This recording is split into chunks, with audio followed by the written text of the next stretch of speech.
The text came through while I was sitting in a small cafe in Barcelona, nursing my third espresso of the morning. My hands were steady as I opened it, expecting another update about my teaching contract. Instead, I read, "The house has sold. I've finalized everything. Mom." I stared at those words until they blurred.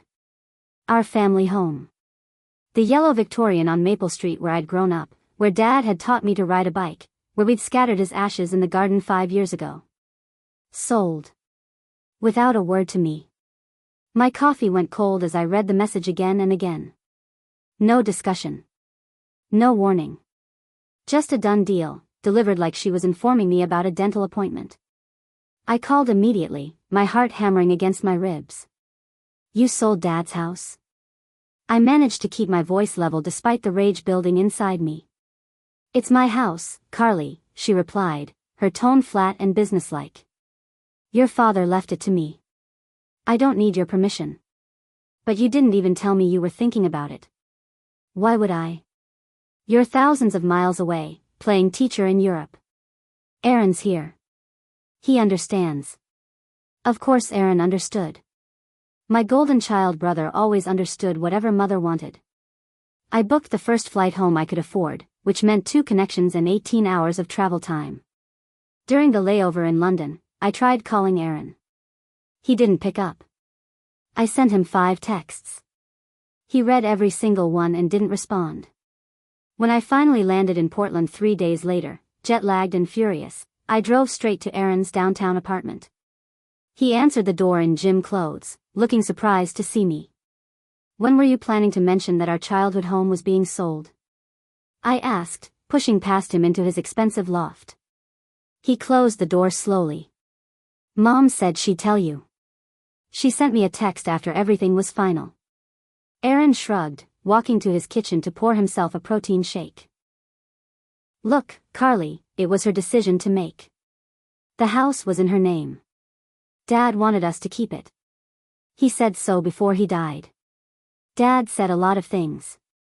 Aaron's voice had an edge to it now. "He also left Mom with property taxes she couldn't afford and maintenance she couldn't handle. Someone had to be practical." Practical? Or profitable? His jaw tightened. "What's that supposed to mean?" "You knew, Aaron. You knew for how long?" He took a long drink from his glass, avoiding my eyes. "A few months." The betrayal sat in my chest like a stone. Aaron had known for months and said nothing. I drove to Mother's new condo, a sleek modern building on the other side of town, as far from our old neighborhood as possible. She buzzed me up without comment. When she opened the door, I barely recognized the space. Everything was new, expensive, nothing from our old house visible anywhere. "Where's Dad's chair?" I asked instead of hello. "I donated most of that old furniture," she said, gesturing for me to sit on a white leather couch I'd never seen before. "It didn't fit the aesthetic here." "The aesthetic?" "Carly, don't be dramatic. I'm starting a new chapter. You should understand that, being so independent yourself." I sat down carefully, afraid my anger might crack something in this sterile space. "Who bought the house?" "A family from California. Cash buyers. They close next month." "How much?" She named a figure that made my stomach drop. It was at least $200,000 below market value. "That's robbery," I said. "Houses on Maple Street are selling for way more than that." It needed work. I wanted a quick sale. I couldn't sleep that night in my hotel room. I kept thinking about the number Mother had given me, about Aaron's guilty avoidance, about how efficiently I'd been cut out of any decision regarding our family home. At 2 a.m, I started searching online for recent home sales in our old neighborhood. 3 houses had sold in the past 6 months, all for significantly more than what Mother was getting. One comparable property went for $300,000 more. I pulled up the public records for our house sale. The buyer's name was listed as Torres Family Trust. The representing attorney caught my eye, Sophia Chen and Associates. Sophia Chen. I sat up straighter in bed. It couldn't be the same Sophia from college. We'd been close friends at University of Washington, both pre-law students who'd bonded over late-night study sessions and shared ambitions. I'd changed directions after Dad got sick, abandoned law school for teaching abroad. But Sophia had stayed the course. I found her law firm's website. There she was, partner at a mid-sized firm specializing in real estate law. Her photo showed the same sharp eyes and confident smile I remembered. I drafted an email 3 times before sending a casual message. Is this really you? It's Carly. Long time. She responded within an hour, despite the early morning time. Carly. Where have you been hiding? Let's get coffee. We met at a downtown coffee shop 2 days later. Sophia looked successful in a tailored navy suit, her hair shorter than I remembered but still perfectly styled. She hugged me like no time had passed. You look good, she said, studying my face. Europe agrees with you. You look like you're conquering the world, I replied. We ordered drinks and caught up on the basics. She'd made partner 3 years ago, specialized in property law, recently got engaged to another attorney. I told her about teaching English in Spain, the small apartment in Barcelona, the life I'd built far from family drama. So, Sophia said after our coffees arrived, I have to admit I looked you up after you emailed. You're Catherine Brennan's daughter. My stomach tightened. You're representing the buyers on my family home. She nodded slowly. Small world. I didn't make the connection until I saw your email. Can we talk about it? Carly. Her voice shifted, becoming more careful. You know I can't discuss client business with you. Even if something seems off about the whole deal. Sophia's expression didn't change, but something flickered in her eyes. What makes you think something's off? I laid out everything I'd discovered. The below-market price. Mother's rush to sell. Aaron's months of silence. The timing, just as I was settled thousands of miles away with a new contract that would keep me in Spain another 2 years. Sophia listened without interrupting, her lawyer face firmly in place.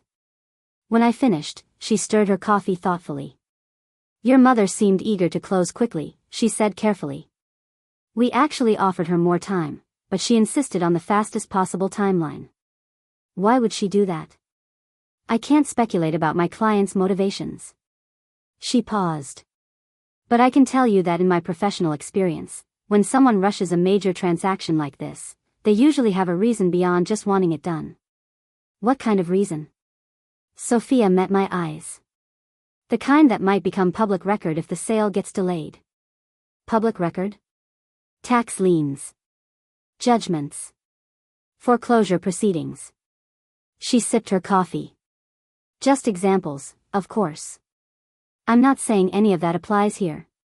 But the way she said it made my pulse quicken. How would I find out? County clerk's office. Everything's public record once it's filed. The county clerk's office opened at 8. I was there at 7:45, first in line when the doors unlocked. The clerk, a tired-looking woman with reading glasses on a chain, helped me access the property records for our old house. What I found made my hands shake. 3 liens against the property, totaling nearly $60,000. Credit card judgments. 2 of them filed in the past year, one just 3 months ago. All in Mother's name. Can I get copies of these? I asked. The clerk printed everything without comment. I sat in my car in the parking lot, reading through the documents. The timeline became clear. Dad had died 5 years ago, leaving the house to Mother free and clear. But over the past 3 years, she'd accumulated massive debt. Credit cards maxed out. Store cards in collection. And recently, a second mortgage I'd known nothing about. She was selling the house because she had no choice. The liens would need to be paid from the proceeds. That's why she'd accepted a low offer, why she'd rushed the sale. She needed money immediately, before the situation got worse. I called Aaron. This time, he answered. Did you know Mom was drowning in debt? I asked without preamble. Silence. Aaron. Answer me. It's complicated, he said finally. I met Aaron at a bar near his office. He looked uncomfortable the moment I walked in, already halfway through a beer despite it being 3 in the afternoon. How much did you know? I asked, sliding into the booth across from him. He finished his beer before answering. Most of it. Most of it. She asked me for money last year. Said she had some temporary cash flow problems. I lent her $20,000. $20,000? She promised to pay me back when she sold some of Dad's old investment properties. He signaled the bartender for another beer. Except Dad didn't have investment properties. That was just another story she told. I leaned back, trying to process this. So she lied to you, took your money, and you still didn't warn me she was selling the house? What was I supposed to say? That our mother is a compulsive spender who's been lying about her finances for years? That she's been living on credit cards and second mortgages while telling everyone she's fine? Yes, I said. That's exactly what you were supposed to say. Aaron's second beer arrived. You were in Spain, Carly. Starting over. I didn't want to drag you into this mess. That night, I called Sophia. We met at her office after hours, the building quiet except for a few late-working associates. She listened as I explained what I'd learned about Mother's debts and Aaron's involvement. I need to understand something, I said when I finished. Is there any way to challenge this sale? Sophia leaned back in her chair, considering. Challenge it how? The price is too low. She's selling under duress. Your mother accepted an offer. She had representation. From a legal standpoint, that's a valid contract. She paused. However, the original deed to the property. Do you have a copy? I shook my head. Why? Because property deeds sometimes contain clauses that subsequent owners forget about. Particularly in older homes that have been in families for generations. She pulled out her laptop. Who owned the house before your parents? My grandparents. Dad inherited it when they passed. And before that? It's been in our family since the 40s. Sophia's fingers moved across her keyboard. That's what I thought. Houses from that era often had specific transfer clauses, especially if they were family homesteads.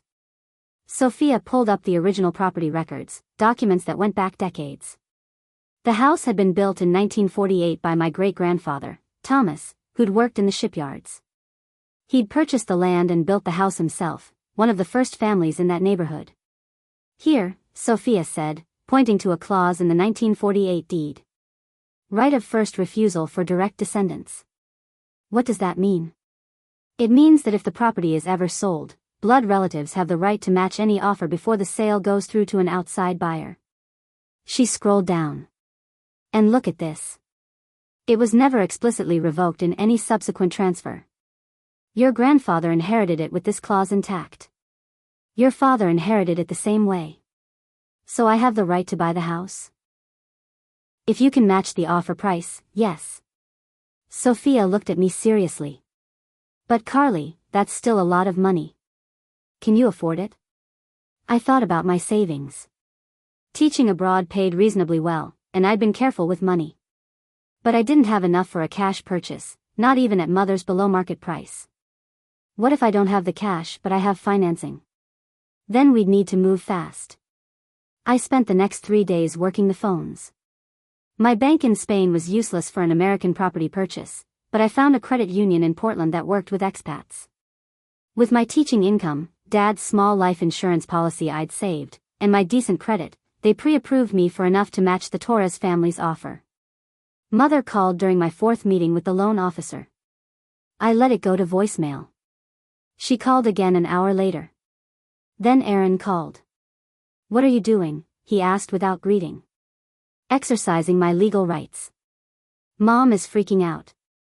She says you're trying to sabotage the sale. I'm trying to save our family home. With what money, Carly? You're a teacher in Spain. I have financing. Silence. Then, this is crazy. You don't even live here. Neither does Mom anymore, apparently. Sold all of Dad's furniture, moved across town. At least I remember what that house means. Aaron hung up. 10 minutes later, Mother called again. This time I answered. You have no right to interfere with my sale, she said, her voice cold and controlled in a way that reminded me why I'd left the country. Actually, Mother, I have exactly that right. It's in the deed. The next morning, I received a certified letter at my hotel. Mother's attorney, not Sophia, threatening legal action if I proceeded with my harassment of their client. The letter used words like tortious interference and frivolous claims. I forwarded it to Sophia. She called me an hour later, and I could hear the smile in her voice. They're panicking. This letter is all bluster. They know you have a valid claim. So what happens now? Now we file formal notice with the county that you're exercising your right of first refusal. That puts a hold on the current sale until your claim is resolved. She paused. Carly, I need to tell you something.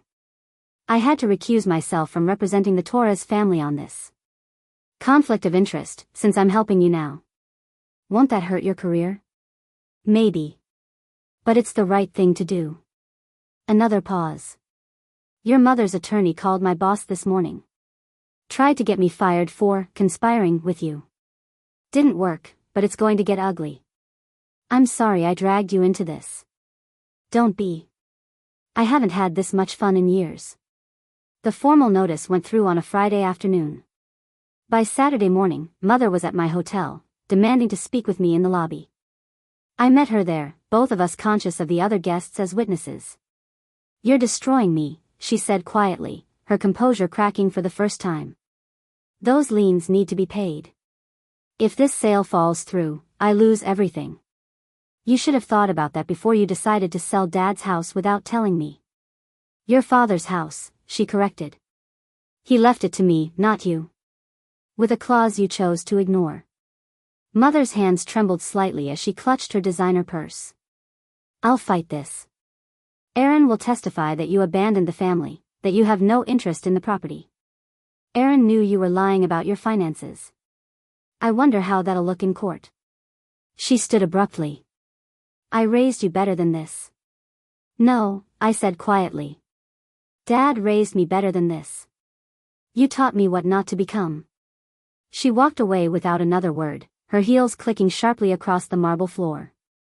I watched her go, feeling nothing but a strange, cold clarity. The legal battle began in earnest the following week. Mother's attorney filed a motion to dismiss my claim, arguing that the right of first refusal clause was outdated and unenforceable. Sophia filed a response citing 3 separate precedents where similar clauses had been upheld. In the meantime, my loan paperwork progressed. The credit union's underwriters needed extensive documentation. My employment contract from the language school in Barcelona. 3 years of tax returns. Proof of my teaching income.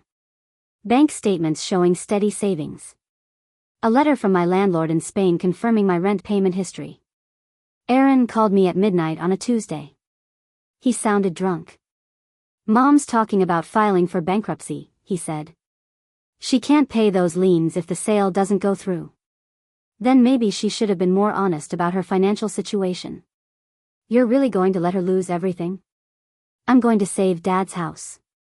What she does with her situation is her choice. She's our mother. She's a stranger who sold my childhood home without a word to me. I kept my voice level. Where were you when she was racking up all that debt, Aaron? When she was taking out second mortgages and maxing out credit cards? He didn't answer. The preliminary hearing happened on a gray Thursday in October. The courtroom was smaller than I'd expected, just a handful of people scattered across the benches. Mother sat with her attorney on one side. I sat with Sophia on the other. Aaron wasn't there. The judge, a woman in her 60s with sharp eyes and no-nonsense demeanor, reviewed the filings quickly. Mother's attorney argued that my claim was invalid because I'd shown no interest in the property for years. Ms. Brennan has been living abroad, he said, gesturing dismissively. She made no effort to maintain the property or contribute to its upkeep. This claim is nothing more than vindictive interference in a legitimate sale. Sophia stood. Your Honor, the right of first refusal clause doesn't require active participation in property maintenance. It simply grants blood descendants the right to match any purchase offer. Ms. Brennan has secured legitimate financing and is prepared to close within the standard 30-day period. The judge looked at me. Ms. Brennan, why are you pursuing this? I stood, my legs steadier than I expected. That house is the last connection I have to my father. He built a workshop in the basement where he taught me carpentry. We planted a garden together. His ashes are scattered there. My mother had every right to sell the property, but I have the right to preserve my father's legacy. The judge ruled in my favor, upholding the right of first refusal clause and granting me 30 days to close on the purchase. Mother's attorney requested an immediate appeal. The judge denied it, stating that the clause's validity was clear and well precedent. Mother walked out without looking at me. Her attorney followed, already on his phone, probably calling her to explain the next steps. I stood in the hallway outside the courtroom, feeling the weight of what I'd just committed to. You okay? Sophia asked, touching my arm. I think so. Is this real? Very real. You need to finalize that loan in the next 30 days. The next weeks blurred together. More paperwork with the credit union. A property inspection that revealed the house needed a new roof and updated electrical, issues mother had apparently ignored. The inspection costs ate into my savings, but I couldn't back out now. Aaron finally called. Mom's not speaking to me, he said. She thinks I should have testified against you. Would you have? Long pause. No. But I would have preferred not to be asked. 27 days after the court ruling, I sat in a title company office signing what felt like thousands of documents. The loan officer from the credit union attended via video call from Portland, watching me initial each page. Sophia sat beside me, reviewing everything with her practiced lawyer's eye. This is the big one, she said, sliding the final document across the table. Once you sign this, the house is officially yours. I looked down at my signature line. Below it, I could see where mother had signed away her rights to the property, her handwriting tight and angry. I picked up the pen. Wait, Sophia said suddenly. Look at this. She was pointing to a line item in the settlement statement. A payoff to a creditor I didn't recognize, nearly $30,000 more than what had been listed in the original lien documents. What is that? I asked. The title officer, a nervous young man who'd been silent throughout the process, checked his computer. That's an additional lien filed last week. By who? Aaron Brennan. The room went silent. I read the line item again, my mind refusing to process what I was seeing. Aaron had filed a lien against the property for the $20,000 he'd lent mother, plus $10,000 in interest. Can he do that? I asked Sophia. If your mother gave him a promissory note secured by the property, yes. She was already pulling out her phone. But the timing is suspicious. Filing it right before the sale closes looks like an attempt to extract payment. Or prevent me from closing, I said, the realization hitting me. If I don't have enough to pay this, the sale can't go through. The title officer cleared his throat. You could contest the lien, but that would delay closing past your 30-day deadline. Which meant I'd lose my right of first refusal. Mother's original sale to the Torres family would proceed. Everything I'd fought for would disappear. I looked at Sophia, then at the stack of unsigned documents in front of me. How much am I short? I asked. The title officer calculated quickly. With this additional lien, you're short by about $15,000. $15,000. More than I had in my emergency fund. More than I could borrow on short notice.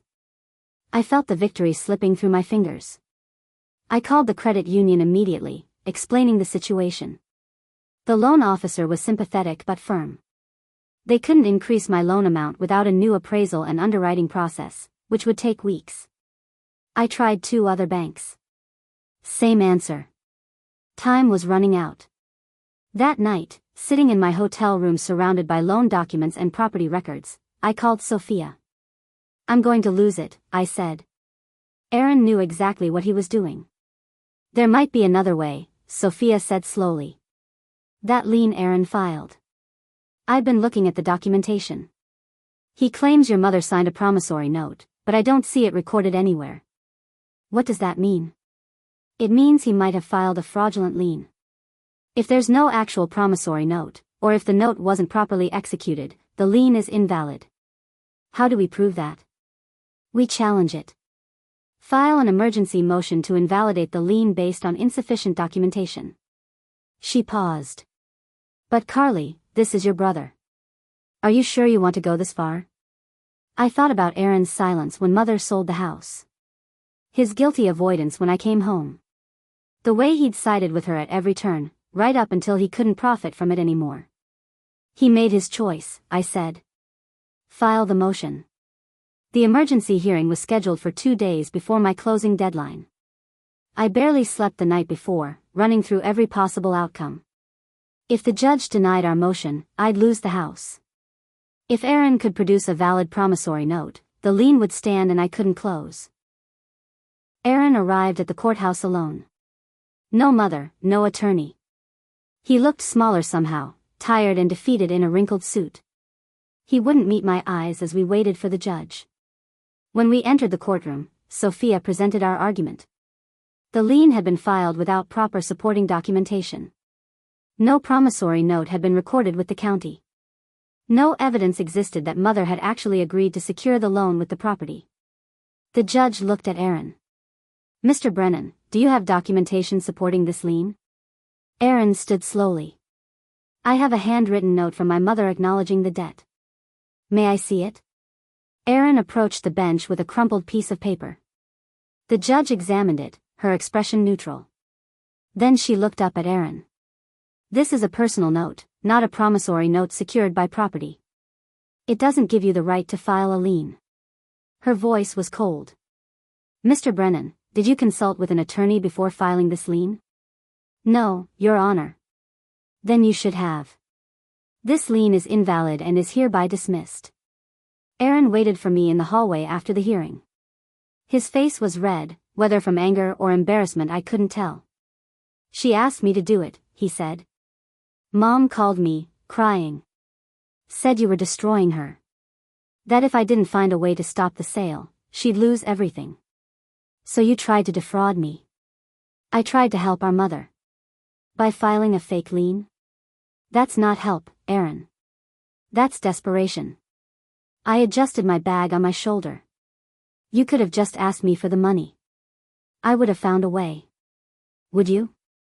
His voice was bitter. You haven't been here, Carly.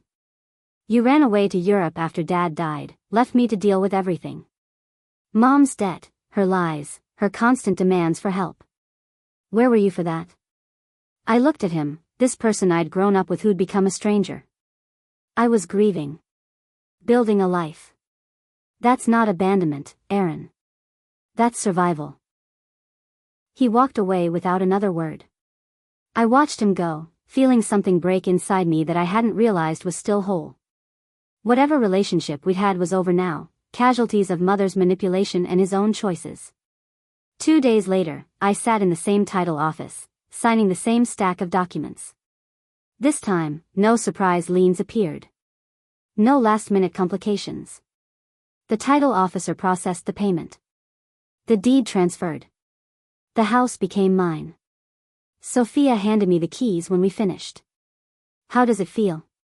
Surreal, I admitted. Like I won but lost at the same time. You saved your father's house. That's what you set out to do. I drove to Maple Street alone that evening. The yellow Victorian looked the same as it always had, the paint a little more faded, the garden a little more overgrown. I unlocked the front door and stepped inside. The house was empty. Mother had removed every piece of furniture, every photo, every trace of the family that had lived here. My footsteps echoed on the hardwood floors Dad had refinished himself. I walked through each room, seeing ghosts of memories. Dad's chair by the window where he'd read the newspaper. The dining table where we'd eaten thousands of meals. The marks on the kitchen doorframe measuring my height each year. In the basement, I found Dad's workshop still intact. His tools hung neatly on the pegboard, exactly where he'd left them. His workbench, scarred from decades of projects. I sat down on his old stool and let myself cry for the first time since this whole ordeal began. I spent the next week cleaning the house, preparing it for the future I hadn't quite figured out yet. I couldn't afford to keep it and continue teaching in Spain. But I couldn't sell it either, not after everything I'd fought for. Sophia visited on a Saturday, bringing coffee and practical advice. Have you thought about renting it out? The income would cover your mortgage and give you time to decide what you really want. I'd have to hire a property manager. I can't run it from Barcelona. I know someone reliable. Let me make some calls. By the end of the month, I had tenants lined up. A young family with 2 kids who fell in love with the house the moment they saw it. They promised to maintain Dad's garden and respect the history of the place. Their deposit covered the new roof the inspector had flagged. Mother didn't attend the rental signing. Aaron didn't call. I'd sent them both formal letters notifying them of my decision, but received no response. The silence was its own answer. I returned to Barcelona 3 weeks after the rental was finalized. My apartment felt smaller than I remembered, my life there suddenly temporary in a way it hadn't been before. The school welcomed me back, my students excited to hear about my American adventure. But something had shifted inside me. I'd spent years running from family drama, building a life far from the complications of Mother and Aaron. But in fighting for the house, I'd discovered something unexpected. I wasn't running anymore. I was choosing. Over the next year, the rental income from the house covered my mortgage with enough left over to start a small savings account. The tenants sent me photos of the garden in bloom, of their kids playing in the yard where I'd once played. The house was alive again, filled with new memories while holding space for old ones. Sophia and I stayed in touch. She sent me updates about local real estate values. The house had already appreciated by $40,000. Mother's rushed sale would have cost me that increase, plus the home itself. I never heard from Mother or Aaron again. Through mutual acquaintances, I learned Mother had moved to Arizona to live with her sister. Aaron had taken a job in Seattle. Our family, such as it was, had scattered to separate corners. 2 years after the court battle, I received an email from the tenants. They wanted to buy the house. Their offer was fair, well above what I'd paid, enough to give me options I'd never had before. I sat in a cafe in Barcelona, reading their message 3 times. Selling would mean letting go of the last physical connection to Dad. But keeping it meant holding on to something that existed more in memory than reality. Dad wasn't in that house. He was in the skills he'd taught me, the values he'd instilled, the strength I'd discovered fighting for what mattered. I accepted their offer. The closing happened via video call, the documents signed electronically from 6,000 miles away. The money transferred to my account.